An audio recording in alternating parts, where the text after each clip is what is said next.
Good evening, welcome to my YouTube channel Hitesh biology academy Jalore. 3 मई को जो नीट का एग्ज़ाम हुआ था, आई होप कि मेरे सभी स्टूडेंट ने ये एग्ज़ाम अच्छे से दिया है और मैं उम्मीद करता हूँ कि मेरे सभी स्टूडेंट के एग्ज़ाम के अंदर अच्छे नंबर आ रहे हैं। आज हम लोग उस नीट के पेपर को सॉल्व करेंगे। कुछ काम में बिजी होने की वजह से मैं नीट का पेपर सॉल्व नहीं करवा पाया, तो आज हम लोग जो है नीट का पेपर सॉल्व करेंगे। डेली में 10 से 15 क्वेश्चन जो है नीट के सॉल्व करूँगा, ताकि आपको भी एक साथ 1 डेढ़ घंटा या 2 घंटा स्क्रीन टाइम आउट निकालने की प्रॉब्लम जो है ख़त्म हो जाएगी और मैं भी अपना दूसरा काम कर सकूँ। डेली 10-15 क्वेश्चन सॉल्व करेंगे और आराम से सॉल्व करेंगे, जिसकी वजह से क्या होगा कि आप भी 10-15 मिनट की स्क्रीन टाइम आउट के अंदर डेली के 10-15 क्वेश्चन सॉल्व करोगे, तो हमारे बायोलॉजी के जितने भी क्वेश्चन हैं नीट में जितने भी आते हैं उन सबको हम इजीली तरीके से सॉल्व कर पाएंगे। ठीक है, तो हमारे नीट 2026 के अंदर, जो कि हम आपको पता ही है कि बायोलॉजी के अंदर हमारे नीट में 50% जो है क्वेश्चन आते हैं। यानी अगर 180 क्वेश्चन है तो 180 क्वेश्चन के अंदर 45 क्वेश्चन फिजिक्स के और 45 क्वेश्चन केमिस्ट्री के आते हैं। वही बायोलॉजी में जूलॉजी और बॉटनी के 45 प्लस 45 यानी 90 क्वेश्चन आते हैं।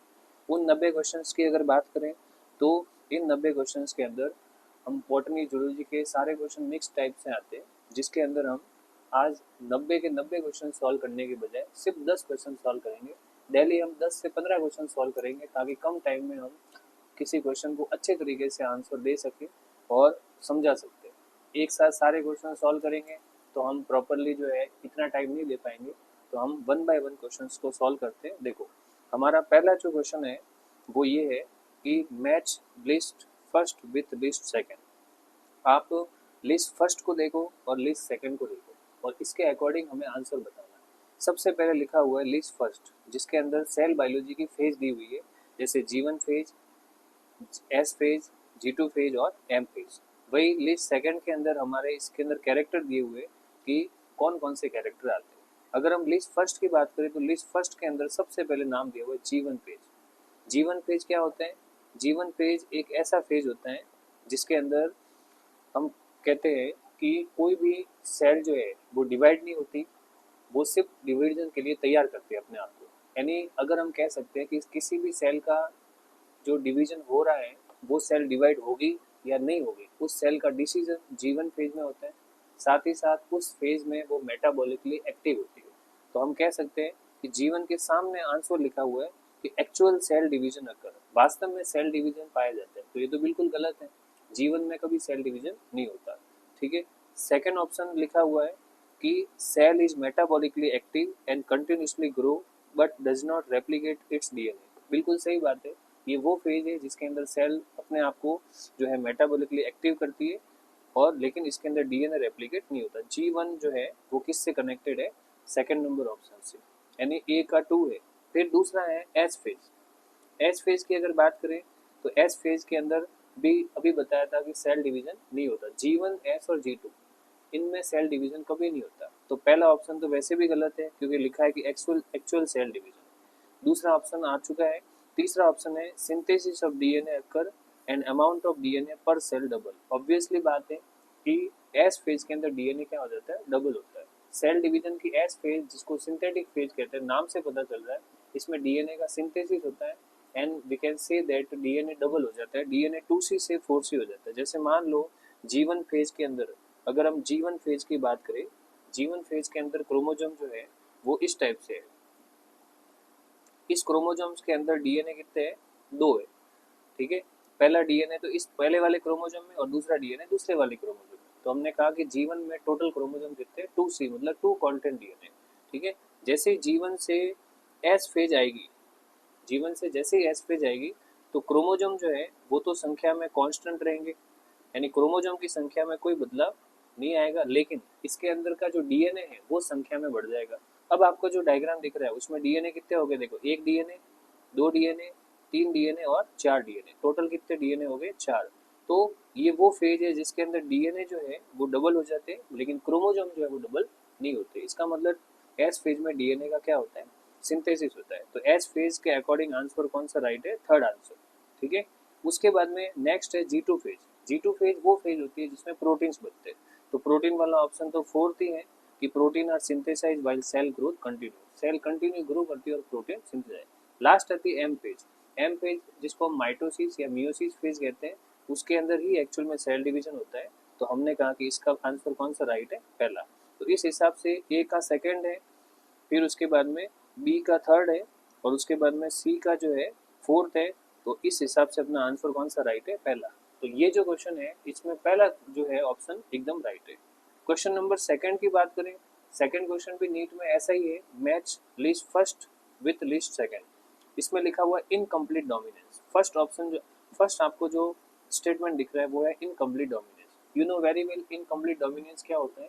जब आप प्लांट के एक वन पेयर ऑफ एलील का क्रॉस कराते हो, तो F1 जनरेशन में दो एलील जो भी जो पेयर ऑफ कॉन्ट्रास्टिंग ट्रेड्स है वो जैसे ही क्रॉस करती है, तो क्रॉस करने के बाद F1 पीढ़ी के अंदर हमेशा जो है तीसरा कैरेक्टर आता है, थर्ड कैरेक्टर अपीयर होता है। और इस टाइप की कंडीशन आपको कहाँ देखने को मिलेगी, क्लास में भी हमने पढ़ा रखा है कि इनकम्प्लीट डोमिनेंस, जिसको हिंदी में कहते हैं अपूर्ण प्रभाविता, ये आपको या तो मिराबिलिस के फूल में देखने को मिलती है या एंटीराइनम मेजस जो स्नैपड्रैगन है उस फूल में देखने को मिलेगा। जिसमें हम क्या करते हैं भी, एक वाइट फ्लावर लेते हैं और एक रेड फ्लावर, एक लाल पुष्प लेते हैं और एक सफेद पुष्प, दोनों का क्रॉस कराते हैं। तो हमने कहा कि F1 पीढ़ी में तीसरा लक्षण आता है। तो ऑब्वियस बात है कि इनकम्प्लीट डोमिनेंस जो है वो किससे जुड़ा हुआ है, inheritance of flower colour in antirrhinum species. Antirrhinum जो स्पीशीज होती है उसके अंदर इनहेरिटेंस होता है, ठीक है। तो ये सारा का सारा प्रोसेस होता है इन दैट केस। तो हम कह सकते हैं कि जो एंटीराइनम स्पीशीज है या स्नैपड्रैगन की जो स्पीशीज है उनमें इनकम्प्लीट डोमिनेंस पाया जाता है। दूसरा अपने पास है कोडोमिनेंस। कोडोमिनेंस का मतलब होता है कि जब आप दो एलील का क्रॉस कराते हो जो एक जीन से रिलेटेड है, तो F1 जनरेशन में दोनों कैरेक्टर, दोनों एलील के जो कैरेक्टर है वो साथ में अपीयर होते हैं। जैसे कि मानव का रक्त समूह एबीओ ब्लड ग्रुप, या हम कह सकते हैं छोटे सिंग वाली गाय का जो स्किन का कलर है रोआन कोट कलर, ये सब किसका एग्जाम्पल है, कोडोमिनेंस। तो उस हिसाब से कोडोमिनेंस किससे मिलता जुलता है, एबीओ ब्लड ग्रुप से। फिर है तीसरा है प्लियोट्रॉपी। प्लियोट्रॉपी जिसको हिंदी में हम कहते हैं बहुप्रभाविता। बहुप्रभाविता या प्लियोट्रॉपी का मतलब होता है कि किसी भी इंसान के, किसी भी ऑर्गेनिज्म के एक जीन एक से ज़्यादा कैरेक्टर को कंट्रोल करते हैं। मेंडल ने क्या कहा था कि कोई भी एक कैरेक्टर होता है वो एक फैक्टर द्वारा कंट्रोल होता है। एक फैक्टर मतलब एक जीन द्वारा, जिसको बाद में जीन कहा गया। तो मेंडल के अकॉर्डिंग या मेंडल की थ्योरी के अकॉर्डिंग, जिसको बाद में मॉडिफाइड किया, उसके अकॉर्डिंग तो इनहेरिटेंस का लॉ यही कहता था कि एक जीन एक कैरेक्टर को क्या करता है, कंट्रोल करता है। लेकिन प्लियोट्रॉपी एक ऐसी घटना थी जिसमें हमने ये देखा कि एक जीन एक से ज़्यादा कैरेक्टर को कंट्रोल कर रहा है। जैसे सिकल सेल एनीमिया को देख लो, तो जीन एक खराब हो रही है, बेस पेयर तो एक चेंज हो रहा है, लेकिन बॉडी में बहुत सारे कैरेक्टर आ रहे थे, आरबीसी की आकृति बदल रही थी, इसके अलावा एनीमिया भी हो रहा था, हीमोग्लोबिन में अमीनो एसिड्स का चेंजेस आ रहा था। इसी प्रकार same case phenyl ketone urea में था। तो इसका मतलब प्लियोट्रॉपी का सबसे बेस्ट एग्जांपल कौन सा है, फिनाइल कीटोन यूरिया। ये डिजीज ह्यूमन के अंदर होती है जिसमें एक से ज़्यादा कैरेक्टर प्रभावित होते हैं। देखो फिनाइल कीटोन यूरिया आपने पढ़ा है, ये क्या होता है, शॉर्ट में इसको कहते हैं PKU। ये एक ऐसी बीमारी है जिसके अंदर हमारे शरीर के अंदर एक एंजाइम की कमी हो जाती है। उस एंजाइम का नाम है phenyl alanine hydroxylase. Phenyl alanine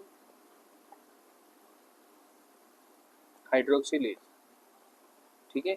ये वो एंजाइम है जो फिनाइल एलेनिन को अलग अलग कंपाउंड्स में बदलता है, अलग अलग अमीनो एसिड में बदलता है। जैसे टायरोसिन है, होमोजेंट्रिसिक एसिड ऑक्सीडेज है, ठीक है। लेकिन अगर फिनाइल एलेनिन हाइड्रोक्सिलेज एंजाइम नहीं होगा बॉडी में, due to mutations, due to absence of gene, due to defecting character of gene, तो इन दैट केस हम कह सकते हैं फिनाइल एलेनिन आपके शरीर में कीटोन बॉडी बनाएगा and along with urea body से बाहर आ जाएगा। That is called phenyl ketone urea.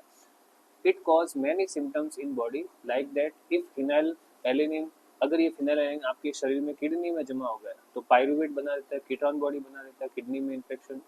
Phenyl alanine जो है बॉडी में टूट के मेलानिन पिगमेंट्स भी बनाता है। अगर फिनाइल एलेनिन बॉडी में नहीं टूटेगा तो हम कह सकते हैं कि मेलानिन पिगमेंट भी नहीं बना पाएगा, जिससे स्किन जो है वो वाइट हो जाएगी। स्किन कैसी हो जाएगी, वाइट हो जाएगी। तो ये सारे के सारे जो प्रोसेस है वो देखने को मिलते हैं। नेक्स्ट है पॉलीजेनिक इनहेरिटेंस, बहुजीनिक वंशागति, जिसको हिंदी में कहते हैं बहुजीनिक वंशागति। ये जस्ट प्लियोट्रॉपी का उल्टा है। जैसे प्लियोट्रॉपी में एक जीन एक से ज्यादा कैरेक्टर को कंट्रोल करती है, वैसे ही पॉलीजेनिक इनहेरिटेंस में एक से ज्यादा जीन एक कैरेक्टर को कंट्रोल करती है, ठीक है। तो ये वाली कंडीशन आपको आपके शरीर के अंदर, आपकी हाइट के अंदर, आपके इंटेलिजेंसी में, आईक्यू लेवल में और आपके जो है स्किन कलर में देखने को मिलेगी। ह्यूमन स्किन कलर कैरेक्टर कितना हुआ, एक ही है। ह्यूमन स्किन कलर मतलब ह्यूमन की त्वचा का रंग, जो एक ही कैरेक्टर है। पर ये एक कैरेक्टर आपके शरीर में, इस एक कैरेक्टर को कंट्रोल करने के लिए एक से ज़्यादा जीन प्रेजेंट है, मतलब टोटल 3 जीन प्रेजेंट है। And due to 3 genes skin का कलर जो है वो ब्लैक या वाइट होने के बजाय 64 वैरायटी में आता है, जिसमें ब्लैक डोमिनेंट है और वाइट जो है एल्बिनो, जिसको हम कहते हैं वो रिसेसिव है, होमोजाइगस, और बाकी बीच में जो 62 कलर होते हैं वो वैरायटी के साथ आते हैं, जिसको हम कहते हैं मुलेटो कलर। ठीक है, तो उस हिसाब से हम देखा जाए तो ए का तो है सेकंड राइट, बी का जो है थर्ड राइट है, ठीक है, बी का जो है फोर्थ राइट है, सी का जो है थर्ड राइट है, और उस हिसाब से आंसर क्या हुआ, अपना जो आंसर हुआ वो फर्स्ट। ठीक है, तो इसका आंसर अपने पास फर्स्ट है। तो फर्स्ट आंसर है जिसमें फर्स्ट जो ए जो है इनकम्प्लीट डोमिनेंस, उसके सही एग्जाम्पल कौन सा है, इनहेरिटेंस ऑफ फ्लावर कलर। उसके बाद में बी का फोर्थ है को डोमिनेंस, जो कि एक्चुअल में क्या है, ब्लड ग्रुप। सी का थर्ड है, और ये ठीक है। तो इस तरीके से जेनेटिक्स का ये क्वेश्चन था जो बहुत ही इजी था, जिसके अंदर 4 एग्जाम्पल दिए हुए विद 4 टॉपिक। ठीक है, क्वेश्चन नंबर थर्ड है कि which of the following statement are correct. Third question कह रहा है कि इनमें से कौन सा स्टेटमेंट सही है। तो देखो, ये जो क्वेश्चन आया है, ये आपके क्वेश्चन जो है वो बायोडाइवर्सिटी से लिया हुआ है। बायोडाइवर्सिटी जो चैप्टर लास्ट है वहां से लिया हुआ है, जिसमें ये लिखा हुआ है कि देखो, the Amazon forest, the Amazon rainforest being cut and cleared for cultivation of soybean, an example of habitat loss। बिल्कुल सही बात है, हमने पढ़ा भी था क्लास के अंदर कि हैबिटेट लॉस की वजह से, आवास की क्षति की वजह से अमेजन के जंगलों को जो है वो उनकी संख्या में कमी आई। आपको क्लास में भी हमने पढ़ाया था कि अमेजन के जंगल एक टाइम 14% थे, जो घट करके 6% तक रह गए, 6% तक रह गए। सिर्फ उसका एक ही कारण था, सोयाबीन की खेती। तो पहला स्टेटमेंट तो बिल्कुल राइट है, यानी फर्स्ट जो स्टेटमेंट है वो तो राइट ही है। दूसरा है Steller sea cow and passenger pigeon become extinct due to over exploitation. Over exploitation का मतलब होता है कि एक इंसान की जितनी ज़रूरत है उससे ज़्यादा वो किसी चीज़ का नुकसान करता है। फॉर एग्जांपल, एक इंसान को लकड़ी चाहिए घर में चूल्हा जलाने के लिए या किसी भी काम के लिए लकड़ी चाहिए, वो एक लकड़ी के लिए पूरे पेड़ को काट देता है। इसको हम कहते हैं ओवर एक्सप्लॉयटेशन। ठीक है, अति दोहन कहते हैं हिंदी में। तो ऐसी कंडीशन में लोगों ने पिजन के साथ और स्टीलर सी काऊ के साथ भी यही किया कि इन्होंने पैसेंजर पिजन के ब्यूटीफुल जो फीदर्स थे उसके चक्कर में पूरे पिजन्स को ही जो है स्पीसीज को खत्म कर दिया। मानव ने जहाँ जहाँ पैर रखा है दूसरे एनिमल खत्म ही हुए। जैसे पहले लॉक्सोडोंटस या अफ्रीकन एलिफेंट्स थे, जिनके अंदर जिनके जो बड़े बड़े दांत थे, लोगों ने उन दांतों का इस्तेमाल करना शुरू किया, लेकिन उन दांतों के साथ साथ एनिमल की हंटिंग कर दी, एलिफेंट की हंटिंग कर दी, और वो जो अफ्रीकन एलिफेंट जो बड़े दांत वाले थे वो खत्म ही हो गए। ठीक है, तो इस तरह से जो है हम कह सकते हैं कि सेकेंड एग्जाम्पल भी परफेक्ट है कि स्टीलर सी का और पैसेंजर पिजन, और इसके अलावा दूसरे जितने भी स्पीसीज है, जैसे डोडो पक्षी मॉरिशियस से खत्म हुआ। ठीक है, क्वेगा जो है, जो जेबरा की स्पीसीज थी वो अफ्रीका से खत्म हुई। इसके अलावा जो है हम कह सकते हैं कि और भी जैसे बाली जावन जो टाइगर की स्पीसीज थी वो भी खत्म हुई। These all are examples of over exploitation in which human killed animals, or we can say that these animal get extincted only by human। तीसरी कंडीशन है, थर्ड वाला स्टेटमेंट है, the Nile perch introduce into lake Victoria in east Africa help in population growth of cichlid fish. ये statement गलत है। क्यों गलत है? क्योंकि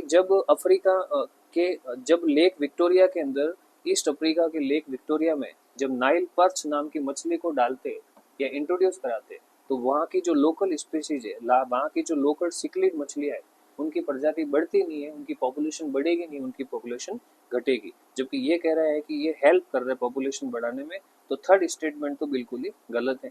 फोर्थ है वाटर हाइसिंथ इज फोर्थ है कि water hyacinth is invasive species. Invasive का मतलब आक्रमण करने वाले, तो ऑब्वियसली बात सही है।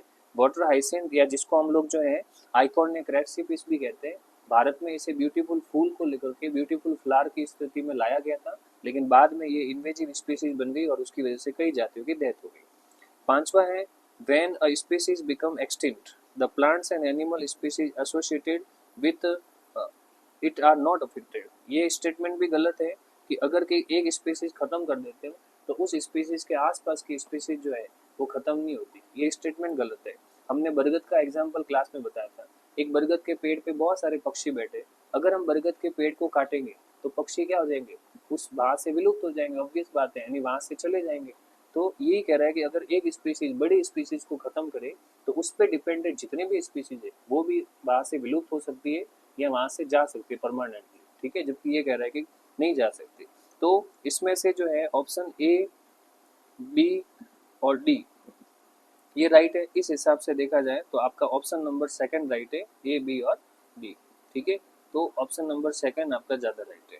उसके बाद में क्वेश्चन नंबर 4, क्वेश्चन नंबर 4 जो है वो भी ये जो क्वेश्चन है ये आपके डीएनए वाले चैप्टर से लिया हुआ है, यानी chapter number 5 molecular basis of inheritance, जिसमें हम डीएनए आरएनए वगैरह पढ़ते हैं।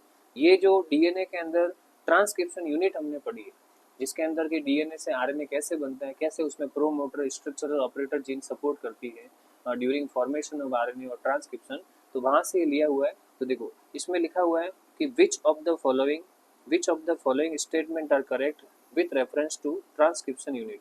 ट्रांसक्रिप्शन की जो यूनिट होती है उस ट्रांसक्रिप्शन की यूनिट को अकॉर्डिंग जो है कौन सा स्टेटमेंट सही है। तो देखो ट्रांसक्रिप्शन की यूनिट को समझने के लिए हमें एक डायग्राम बनाना पड़ेगा। हम एक डायग्राम बनाते हैं यहाँ पर।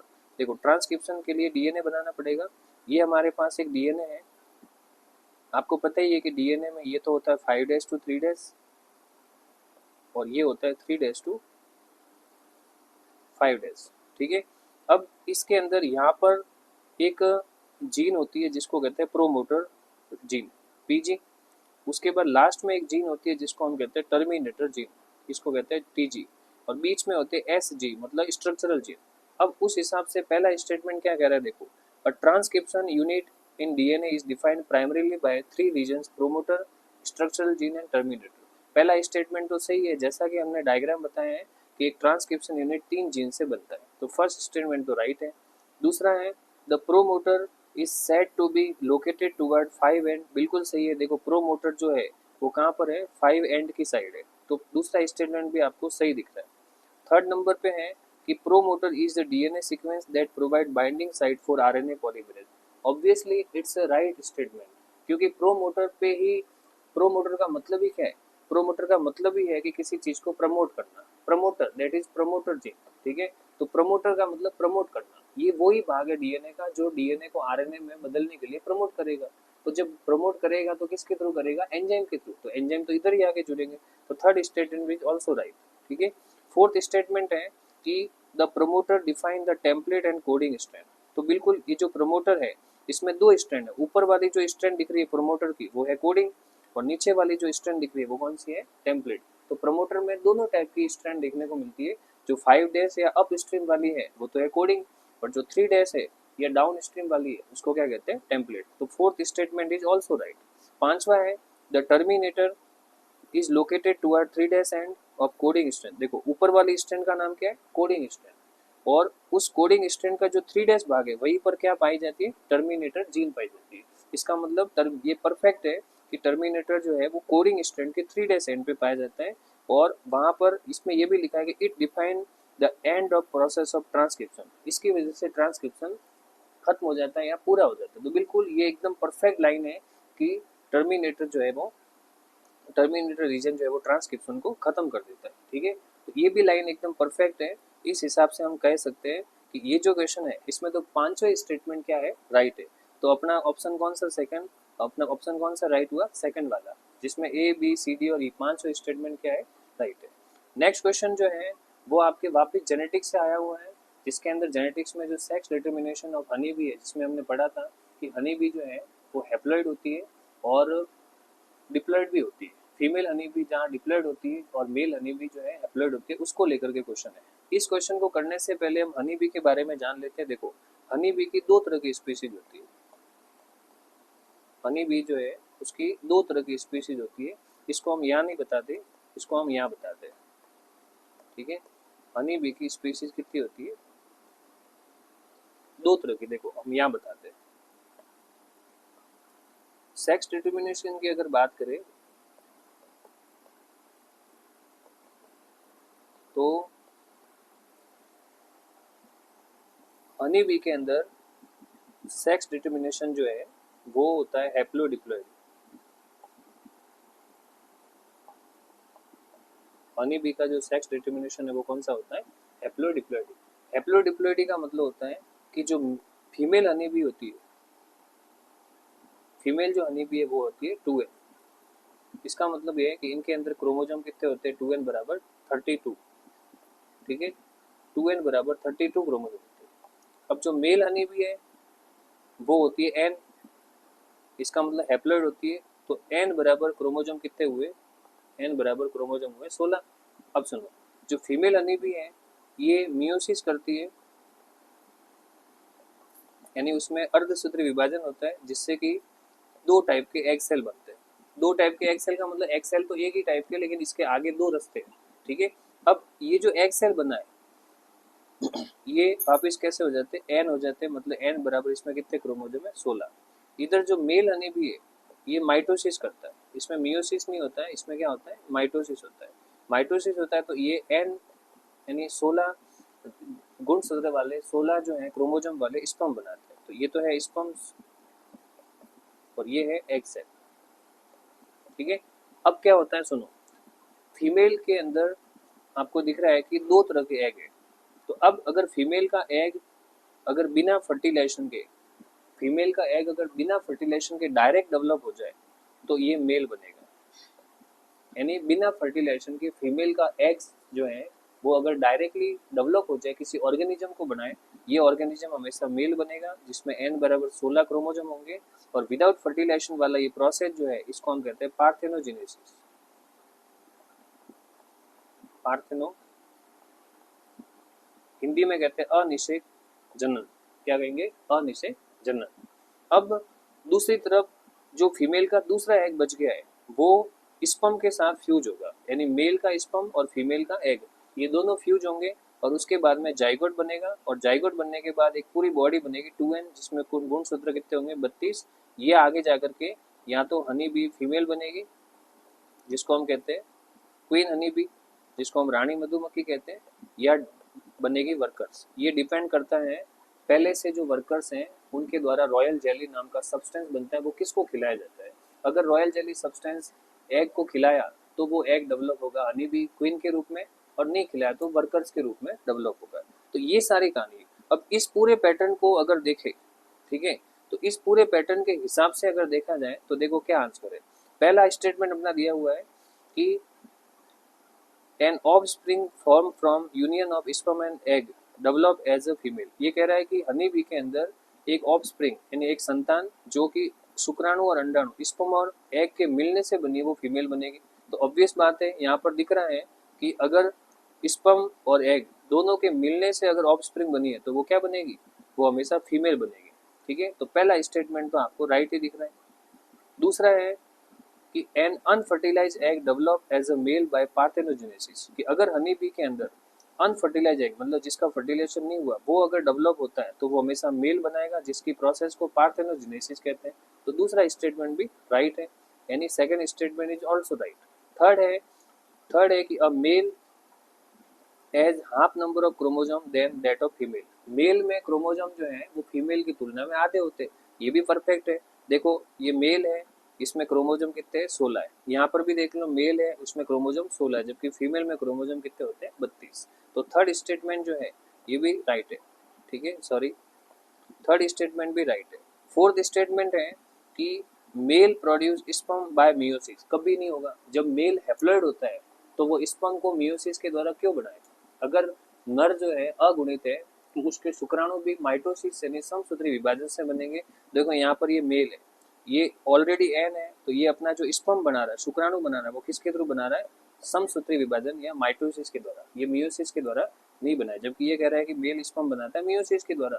तो that is wrong, completely wrong. उसके बाद में पांचवा है कि honey bee have haplodiploid sex determination. तो ऑब्वियसली हनी बी के अंदर जो सेक्स डिटर्मिनेशन होता है वो हैप्लॉइड होता है। इसका मतलब ये हुआ कि यहाँ पर हमने ए बी सी और ई, ए बी और सी और ई, ये चार स्टेटमेंट सही है। उस हिसाब से अपना आंसर कौन सा राइट हुआ? पहला। ठीक है, अब उसके बाद में क्वेश्चन नंबर 6 को देखो। हमने ये क्वेश्चन आपके प्लांट फिजियोलॉजी के रेस्पिरेशन वाले चैप्टर से पढ़ा है, जो बिल्कुल इजी है। ग्लाइकोलाइसिस हमेशा सेल के अंदर कहाँ होता है? साइटोप्लाज्म में होता है, जैसा कि आपको पता ही है।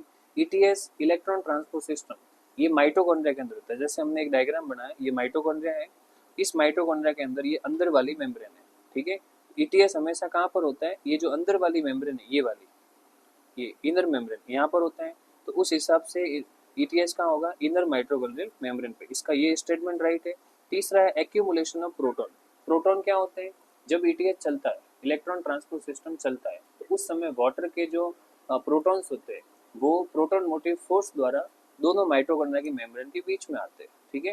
यानी यहाँ पर प्रोटॉन बने, ये प्रोटॉन मूव करते एक्टिव ट्रांसपोर्ट द्वारा इधर आ जाते हैं। और यहाँ पर जो अगर प्रोटॉन आ रहा है तो ये स्पेस जो दिख रहा है जहाँ पर प्रोटॉन आ रहे हैं, ठीक है, प्रोटॉन अगर यहाँ आ रहे हैं तो ये जो स्पेस दिख रहा है जहाँ प्रोटॉन आ रहे हैं, ये कहलाता है इंटर मेम्ब्रेन स्पेस। इसका मतलब जो प्रोटॉन का एक्यूमुलेशन है वो कहाँ पर होता है? इंटर मेम्ब्रेन स्पेस में होता है। फिर क्रेब साइकिल, क्रेब साइकिल हमेशा माइटोकॉन्ड्रिया के मैट्रिक्स में ही चलता है। तो उस हिसाब से ए का तो थर्ड राइट है, उसके बाद में बी का फर्स्ट राइट है, सी का फोर्थ राइट है, और डी का जो है वो 2 राइट है। उस हिसाब से आंसर कौन सा हुआ? 6 नंबर। क्वेश्चन नंबर 7 है, how many ATP and NADPHs molecule are required to make a molecule of glucose and Calvin cycle. Calvin cycle हमने सबने अच्छे से पढ़ा है, ठीक है। केल्विन साइकिल में हमने पढ़ा था कि जब 2 एटीपी आती है तब यहाँ पर 5 कार्बन की जो शुगर होती है जिसका नाम है RUBP, ये लास्ट में एक कार्बन का फिक्सेशन करती है, एक कार्बन का फिक्सेशन करती है, ठीक है। तो जब 5 कार्बन की RUBP 2 एटीपी का यूज करती है और लास्ट में यहाँ पर एक एटीपी का यूज करती है, मतलब टोटल कितनी एटीपी हुई? 3। 2 तो इधर और एक इधर, टोटल कितनी एटीपी हुई? 3। तो 3 एटीपी जो है वो यूज हो रही है। अब इसके साथ ही 2 NADPH2 यूज करते हैं, 2 NADPH भी यूज करती है, ठीक है। तो हमने यहाँ पर लिखा 2 NADPH। तो इसका मतलब ये है कि अब आपको जो एक कार्बन का फिक्सेशन करना है, मतलब C3 साइकिल में एक कार्बन का अगर आप फिक्स करना चाहते हो तो एक कार्बन के फिक्सेशन के लिए you have to required 3 ATP and 2 NADPH2। अब हमें क्या बनाना है? ग्लूकोज। अब ग्लूकोज में कितने कार्बन होते हैं? 6। तो ये तो एक कार्बन का फिक्सेशन है।